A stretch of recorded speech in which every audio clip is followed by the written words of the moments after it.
Welcome back to the channel. I hope you enjoy. I nearly died when I worked in a fire tower. Now I guard windmills and I'm not sure if I'll survive the shift. Part 2. The last time I was in a forest like this was the warehouse job, but I didn't get to enjoy the trees. This was like gliding down a river that cut through the middle of a forest. I felt very relaxed. Too relaxed. I had to make sure I stayed awake and didn't drive into a ditch. The birds singing in the trees made me smile. This job turned out to be exactly what I needed. My shoulder twinged, reminding me of my injury, and I brought it back to my side. As I drove, the first turbine loomed ahead of me. It was massive. I leaned my head out of the window and craned my neck to see the top. The blades weren't moving for some reason. I would have to look that up on my phone when I got back to the parking lot. I stopped to avoid a deer that had wandered out in front of me. It looked at me as though I was intruding on its evening routine. "I'm sorry, Your Majesty," I said to it, "but if you would kindly move, I'll be on my way." It looked at me as if considering my proposition, and then flicked its tail and trotted off into the woods. I smiled and continued on down the road. The second turbine came up quickly. It lost a little of the amazement of the first, but it was still an awesome sight. By the time I passed the third and fourth, I didn't even look up. I just glanced over at the door in the base of the tower to see if anyone was messing with it. The next turbine was missing. I saw a clearing just like all the others, but there was no tower and no turbine. I decided to take a closer look. I put the truck in park and shut it off. Out of habit, I took the keys with me. There was still enough daylight to see without a flashlight, but just barely. I walked up to where the tower should have been, but all that was there was the base. It was black and there was debris around it. It was clear that much more debris had been taken away. I didn't see the amount of wreckage I would have expected for a 400-foot tower with a wind turbine on top coming crashing down. As I examined it closer, it seemed like there were a lot of burn marks and melting. I looked around the general area and there were signs of scorching in the trees and on the ground. I wondered why the boss hadn't mentioned this. I've never heard of a wind turbine burning up before. I would have thought this would be something worth mentioning to a new security guard. As I was looking around, I heard something move into the trees. It startled me because it would have had to be loud for me to hear it over the normal noises of the forest. But then I noticed the normal sounds of the forest were gone. It was eerily quiet. No birds, squirrels, or even insect sounds were audible. I was standing alone in the near dark, surrounded by trees and animals who weren't making any sound. It was like the forest was holding its breath to see what would happen next. My mind was a flurry of thoughts. Are the animals afraid of me? Is this one of those crazy environmentalists? Should I really be standing here, exposed, waiting for something to happen? My legs got the message and hightailed it back to the truck as quickly as I could. I rolled up the window, locked the doors, and made a dust cloud from my tires as I left the area a little too quickly.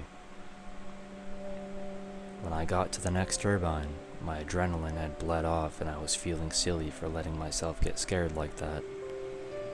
I slowed to my normal speed and finished my round. The parking lot was empty, so I had to pick a spot. I decided to park close to the porta potty just in case. I settled in and pulled out my phone. Normally I'd go to YouTube and watch creepypastas, but darkness had finally settled in for the night and I didn't feel like scaring myself any more than I already had.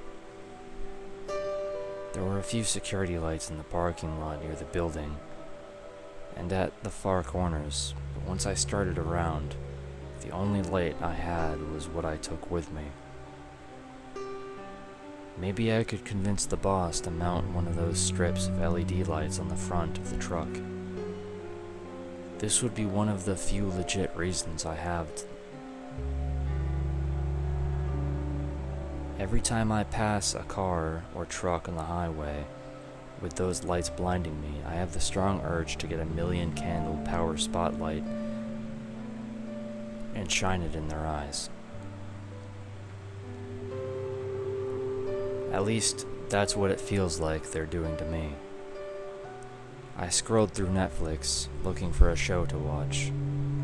Creatures in the Dark. Nope. Places You Thought Were Safe. No way. Cryptids of Appalachia. Not even. What is Netflix trying to do to me?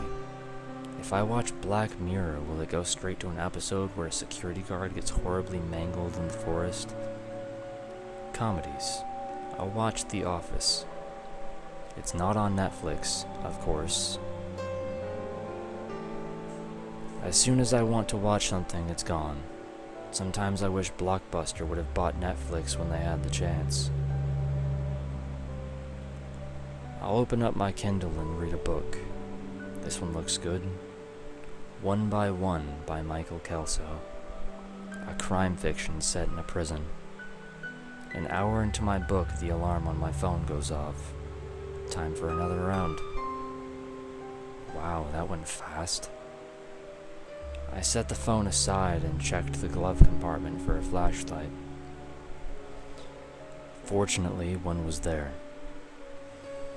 It was one of those fancy ones that was very bright and had strobe flash mode on it. I wondered if I could borrow it to show some of those idiots with the bright LED lights mounted on the front of their trucks. I found myself more on guard this round. The noises of the forest had returned, thankfully. I opened my window a few inches, just enough to let some fresh air and the nightly noises in. The darkness seemed oppressive. After the first round being nearly daylight, this time the world was confined to the two beams of light fighting the overwhelming shadows of the menacing forest. I found myself going a little faster than last time. It wasn't really a conscious choice, just my subconscious asserting itself. Once again, when I got to the burned-out ruins of the wind turbine, the noises ceased. I went a little faster through that area. I thought I saw movement in the tree line heading toward me, but I refused to stop.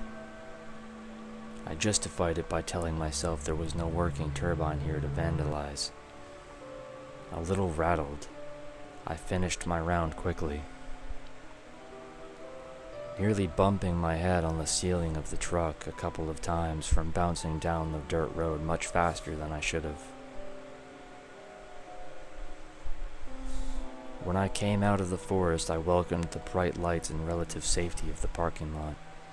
This time I parked at the end farthest away from the trees, under a security light, just for good measure. As I read my book, my eyes kept darting towards the trees as if I expected something to jump out at me. I continued to tell myself I was being foolish, but I also kept shooting glances at the trees. When my alarm went off for the next round, it took extra effort to make myself start the truck and aim the headlight towards the trees. The forest had gotten darker and more oppressive. It had also gotten quieter. There were still a few creatures making sounds, but not as many. I told myself most of them had gone to sleep. I only wished I believed it. Even the scent of pine had diminished. It had another scent to it now, the tinge of fear. That's the end of part 2. Thanks for taking the time to listen to one of my videos. I'll catch you in the next one. Ciao.